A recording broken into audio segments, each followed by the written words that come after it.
Die benagende wordt voortzet onderwijs binnen lang los. En daarom ben ik hier op het Bogeman College in Koudem. Het is weer tijd van... Check!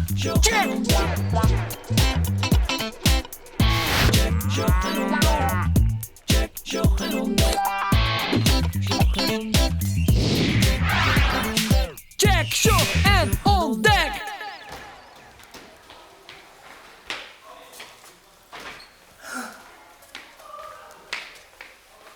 Zo er eigenlijk wel bijna op deze squallen zitten. Hey! Woe! Hey! Deze jongens en famkes zitten al een jaar hier op het vatzet onderwijs. En hoe is dat nou? Leuk! Maar je in Wolle denkt wel waarom naar de basisschool of net? Nee! Hey, ik ben hier nou op de Bogeman squallen in Kouden, maar wat lid je hier aan zijn champ? Squallen. Krijg ik echt een roemleiding? Ja! Jongens, de België. Wat voor les hij nou? Iederikskunde. In het Engels. Wie is net? Kom op! In deze check zorg je hem hoe leuk het vatzet onderwijs is, vertelt een lied hoe het een dialect ontstaat en kom je hem in de kunde maar Gisbert Jaapix. Maar eerst het kwartenhuis van deze week. Dierentuin Aquazoo bij Ljouwert is failliet. De laatste jaren kwamen er heel iets minder bezoekers naar Aquazoo. Het geldt dat bezoekers voor een kaartje betalen, wordt gewoon wij broekt van nieuwe hokken en nieuwe bisten. Omdat er te min yield binnenkomt, kan er dus net meer vernaaid worden en kunnen de lenen van de 20 meiwerkers net betalen worden. Aquazoo is gewoon open en voor de bisten wordt vanzelfs goed zorgen. Het park wordt mogelijk oernaam. Deze week. Het is een apart gezicht. Deze vrouw staat midden in de veert op het dak van haar auto. Ze wacht op de brandwacht die haar redden zal. De vrouw wie met haar auto in het wet rijden, vlakbij Wietmarsum. Ze slaggen er gelukkig in om op tijd uit de auto te komen, maar koer de kant net helje, om de veert zo'n 15 meter breed is. De brandwacht weer er vlot bij en kon haar mij een leider bevrijden. De vrouw weer heel bot koud worden en moest daarom even naar het ziekenhuis. Deze week. In het noorden van Friesland, bij Peersens Moddergat, worden dikke buizen de groen in slaan. De NAM, de Nederlandse aardoliemaatschappij, wil je gas winnen. Dat bad al, maar met de nieuwe boorput moet nog meer gas uit de groen helle worden. In het dorp binnen ze nou benauwd dat de groen zakjes zil, terug de borings. Else squor wordt in de gaten houden. Er liggen op verskate plakken trillingsmeters.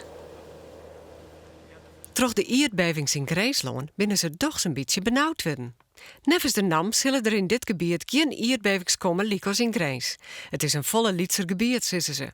Maar de inwoners houden de squorren in de hoezen van de wisgiet extra goed in de gaten. Deze week. Dit is Teun. Hij wennet bij zijn baasjes in Twellegeer.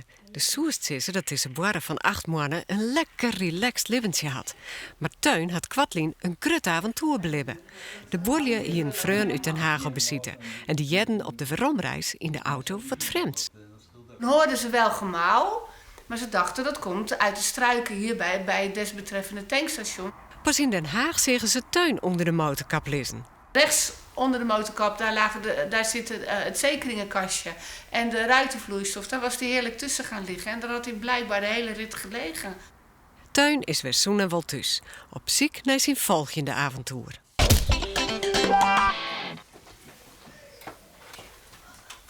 Klas Ienka Fjouwer is intussen flink aan het werk. Ze krijgen een opdracht op het digiboord. Boys and girls, is it correct now, this one? Yeah. Okay. Well done. Die tocht was een grapje maken. Maar deze les is dus echt in het Engels. Hey. Wie is dat eens? Elbrich. Hey Elbrich. Kiest u al even goed begrepen? Nee, net helemaal. Nee? Nee, want het is Engels en de kerst heeft nog net heel goed Engels. Nee, precies. Nog maar in de eerste klasse vanzelfs. Ja. Maar doe, maar ik Engels schreeuwen, zeg ik wel. Maar doe, maar toch in het Engels antwoord, ja. Ja, het moet eigenlijk wel, maar als het echt net kerst, dan mag het in het Nederlands zeggen. En de boeken, die ben alle in het Engels, zeg ik wel. Ja, maar we hebben thuis ik nog in het Nederlands. En waarom dan? Nou, als het huiswerk net snapt, dan kerst in het huis. Maar vies de dreig? Ja. Is dit de dreigste les van de hele schoolhuis? Ja, dat vind ik wel. Van alle lessen? Ja. Ja, dat snap ik wel. Hé, hey, jongens, Marcien, dat is een lied! Is hij nou oranje woord? Master Terpstra? Ja? Can I talk to my girlfriend Alit, please? Yes, of course. Oké, thank you. Halit, waar bist? Hallo, ik ben bij een tour. De Belvédère. En wat? De Belvédère. Dat is Frans, Reinoud. Dat betekent mooi uitzocht.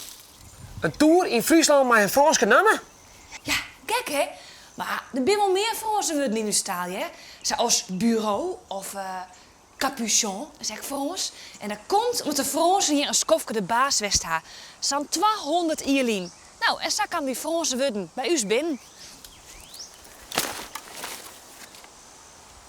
Talen vermengen bij elkaar. Ook hier in Friesland. Hieronder leidt een gebied dat grenst aan Drenthe en aan Oerisel. En in Drenthe en Oerisel wordt Neder-Saxisch praat. En hier in dit gebied, de Stellingwerven, vermengen de meesten dat Neder-Saxisch met het Fries. En dat nemen we het Stellingwerfs. En hier, dit wie om het 400 ierlien de Middelzee. En toen kwamen de meesten uit Zuid-Holland naar het droegvormgebied om het verder op te bouwen ten Nijloon, het beeld. En daar vermong zich het Hollands met het Fries ta een eigen taaltje. Het beeld. En in de meeste steden hetzelfde verhaal. Friesk en Nederlands troch ook hoor. Het Stadsfriesk. En op een eiland in de Waadzee hier de meesten uit een soort contact met mensen uit Oorland. En zij namen die woorden uit het boetenland mee en mongen dat met hun eigen taal. En daarom praten de meesten op een Waadeiland uit nog correct een beetje oors als op het verste loon. Wist het er een prachtig verhaal is hoe al die talen? Het komt uit de Bijbel. Dus gewoon mensen geloven dat het echt gebeurd is en oren vinden het gewoon een heel mooi verhaal. En het verhaal speelt een oor in Irak. Dat jitte heel lang lang Mesopotamië. In Mesopotamië is die een stad, Babel. En de inwoners van Babel die wienen rijk en die wienen machtig. Het ging zo goed dat ze een hele hege toer begon te bouwen. Zo heeg dat er onder de hemel rekken zoen, zodat de Babyloniërs nog machtiger willen zoen als haar een god. Maar ja, je hebt meesken en je hebt goden. En verschil met een blauwe. Wauw. Nou, dat vond God ook. En hij zorgde ervoor dat alle Babyloniërs verschillend praten gingen. Elk in zijn eigen taal. En zij kon ze gewoon niet meer verstaan. En kwamen van het opbouwen van de toer niet meer te lonen. Nou, wie of niet, feit is dat Joodendij op een verhoord wit hoe volle talen sprutsen worden. Sommige, die als Engels, Chinees of Spaans, toch honderden miljoenen mensen of nog meer. Maar oortalen soms maar in één liedstwapke, toch een handjevol mensen. Maar wat ze in de tijd van Babel vanzelfs nog net hier is Google Translate, vertalen. Nou, kennen we de meeste talen begrijpen zonder dat we ze echt goed kennen.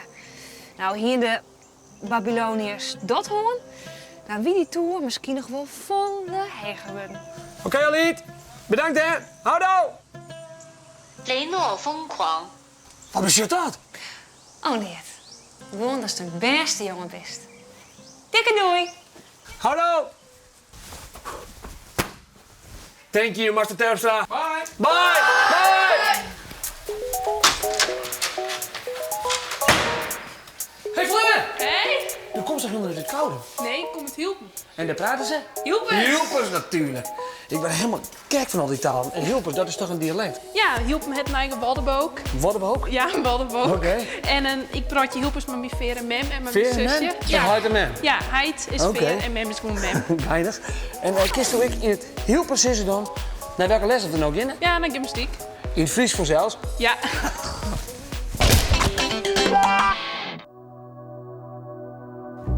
Het Friesk is de tweede taal in Nederland.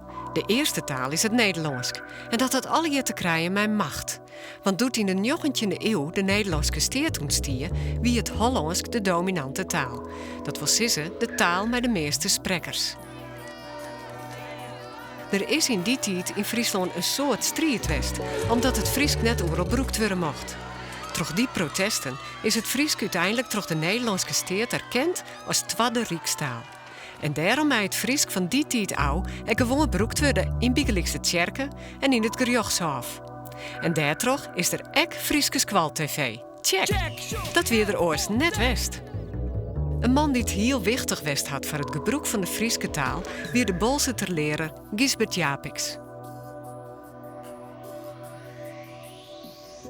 Teke Oppewel is een Frieske literatuurkenner en weet alles over die verneemde Fries. Dit is het beddenhuis van Gisbert Japiks. Het huis dat hij geboren is in 1603. Dus het is echt een punt waar een soort dingen te redden is. Gisbert Japiks weer een man uit Balzet die het heel belangrijk wist voor de Friese literatuur. Omdat hij eigenlijk in de tijd dat er libbe, de 17e eeuw, eigenlijk de eerste wie dat er het Fries werd beroekte als taal van literatuur. Van gedichten, van verhalen. Voor die tijd wie het Fries alleen maar praattaal. En hij liet zien dat je die taal ook broeken kennen van mooie gedichten of mooi verhaal. En twaspraken en psalmen, het er ik maken, vertaald.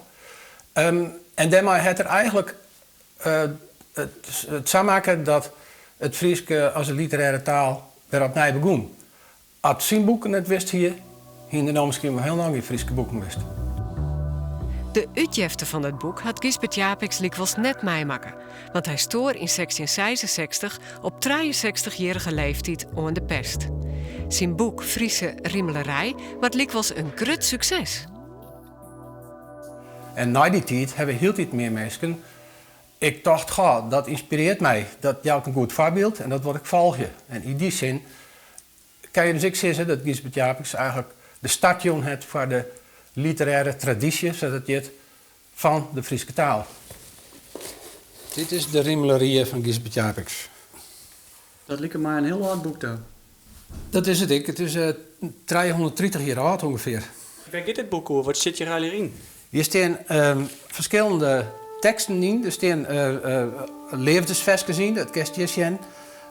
Twaspraken en Himels Harploed. Daarmee bedoelt er een aantal psalmen die er oorzetten hier. Dus hij liet je eigenlijk maar zien dat je het Fries op allerhande manieren broeken kennen. Ja, ik heb hier een gedicht uit het boek. Dat heet Tjeskmoors Zeeengste. Tjeskmoor, dat is Beppe Tjesk. En die heeft een beppensisser, die heet Wif. En Wif, die is ongedurig. Die vindt het net op het land, die wil op zee. En Tjesk, Beppe Tjesk, die zit er over zijn oor in. Die heeft nachtmerries van wat hem al wel net hoe komen kan. En daar gaat dit gedicht door. Wif woe met een dolle holle, ta de vraat uit holleballen. Tussen de bluwen wie een intier. Op een eiken boer te druwen, rijstlees op een del te kluwen, keers hij boppen het grien vol dier. Van de Friese cultuur en de Friese taal is hij onmisbaar en muzieks verhaal. Bloemen wij grutsk en vertellen wij toch, klinken zien we en libbet hij nog. En libben hij nou, zo hij maar riemelen de titel van Koele Rappen krijgen. Hey, vriendelijke Friese vrouw. Annemarije, hoe gaat ie? Reinoud, jongen, wat leuk dat je er bent. Ben je aan het waan? Ja, wij hebben hier skiertnis in het Friesk. En wij zijn het waan dan met Gisbert Japiks. Gisbert Japiks. Ja, en we hebben een beetje onder... Ja, het krijgt je. We hebben Ja, een die ben rap een rapper. Zal ik mooi spelen, maar die rap? Ja! Top idee. Gitaartje erbij. Pak hem. Oké. Leuk man. Ik Waar zou je nou zitten eerst? Ik jat hem gewoon even, die gitaar. Ben je een beetje swingend hier in Zeker. koud? Oké, nou, dan gaan we dan. Let op, hè. Yo, ik wil je hem graag vertellen hoe een bekende Fries. Gisbert Japiks wie een schreeuwer en oersavies. Hij kwam uit Boos, het schreeuwde dichten bij de vloer. Hij vierde mooi de eerste en beschreef een soort. Van de Friese cultuur en de Friese taal is hij onmisbaar en opzien verhaal. Bloemen wij grutsk en vertellen wij toch, klinken zien we en libbet hij nog. En libben hij nou, zo hij maar riemelen rijden. De titel van Koele Rappen krijgen. Gisbert Japiks. Yo! Put your hands in the air. Koele rapper. Put your hands in the air. Gisbert Japiks. Koele rapper. Koele rapper. Applausje voor de Ja, jongens, ik mag jou verder ongelooflijk bedankt. En Tot de volgende keer. Zet hem op, hè.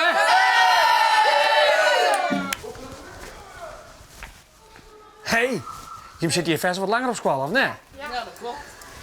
En wat voor taal moet we praten? Nou, maak het net uit. Dus Fries, Engels, Nederlands, Ja. Duits. Nou ja.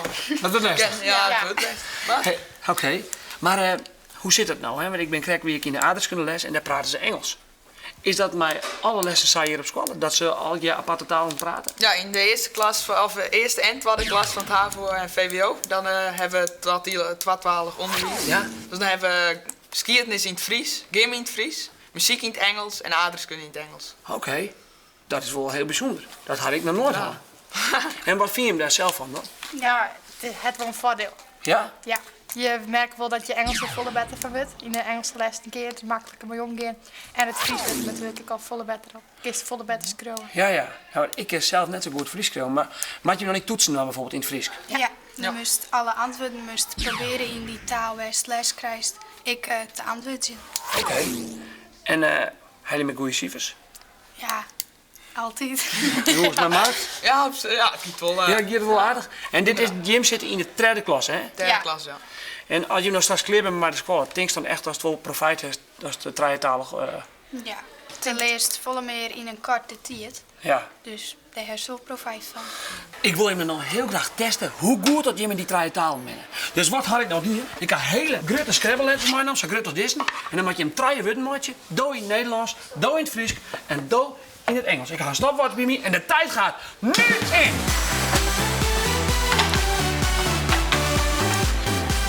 Van een oorweken in check, de Squall Scrabble Battle in tweetalen. Lijkt het uiteindelijk leuk om echt in tweetalen les te krijgen? Vreeg je dan aan die master of die juffrouw als er een squalle bij je in de buurt is die in tweetalen lesje houdt. Dit wie check vanuit Bogeman en net vanuit Bogeman College. Zie je een squal die bij hem past, dan check ik je hem oorweken weg.